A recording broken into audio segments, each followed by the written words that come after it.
was, Hilton and China Jinjiang International just announced the extension of the Hilton Hampton management license agreement, extending the contract until 2034 to create a network of more than 600 Hampton by Hilton hotels in China. Why has Hilton so favored the Chinese market even during the pandemic last year when the COVID-19 situation wasn't totally under control in China? Yao Ting, I think that's a fantastic question. There's two answers to it. Firstly, construction cycle. Even in Hampton via Hilton, which is one of our smallest room size mid-scale brands, the construction time is somewhere between 9 and 18 months. So we do feel by the time these properties come to market, the pandemic will be well and truly in our rear vision mirror. And the second is the enormous demand in mid-scale pre-pandemic and what we think is going to be post-pandemic. I mean, China is already the second largest lodging market on the planet. Now, the US is the first with 350 million people, but for those 350 million people, there are 20 hotel rooms for every 1,000 persons. Now, in China, it's just about half of that. So you can imagine as China gets back on track, the enormous opportunity that that's going to mean for hotel companies and travel and tourism in general, and we're delighted to be at the forefront of it. Can you tell us about the bigger picture of Hilton entering China's upper mid-scale hotel market? Are such hotels popular in China? Well, not only are they popular in China, Hilton believes in global intent and local execution, and that means we've tweaked our brands for the Chinese domestic consumer. In fact, right across Greater China, all of our demand is 80% Chinese driven. Now, when it comes to the mid-scale, it's almost exclusively Chinese driven. Now, the rise of the Chinese domestic traveler, the tier 4 cities of yesterday have become the tier 3 cities of today. The tier 3 cities have become the tier 2 cities, is seeing more demand than ever from new entries into the travel market. And the new entries into that travel market tend to be at the focus service and then at the mid-scale point, and they tend to, through the lifetime of their career and as earnings progress, they tend to buy up the travel chain.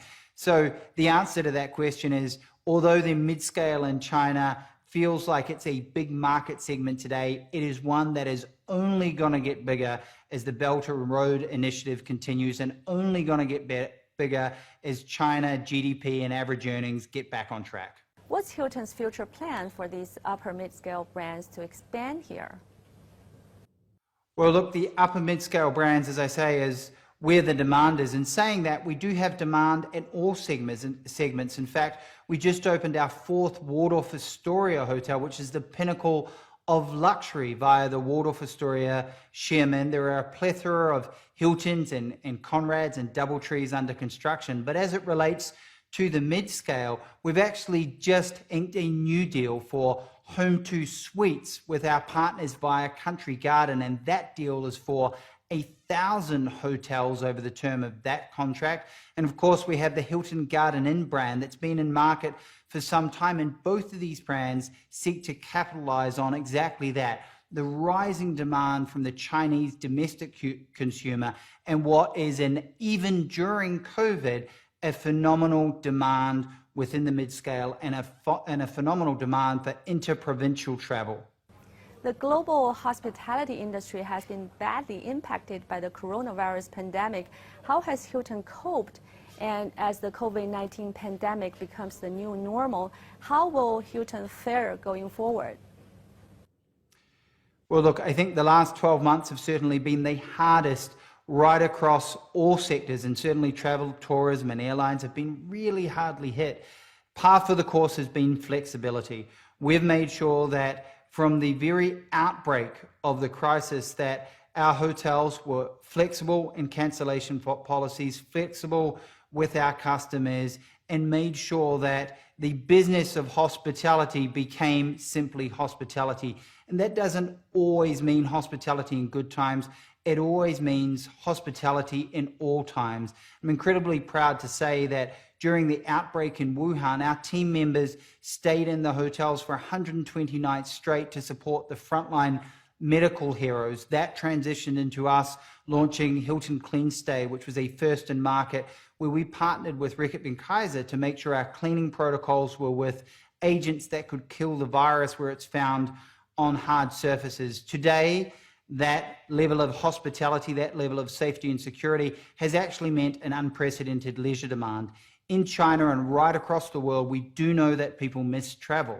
In fact, we do know that people haven't met friends and family and loved ones for almost a year. And we do know that most of the world's population travels to recharge in any one year.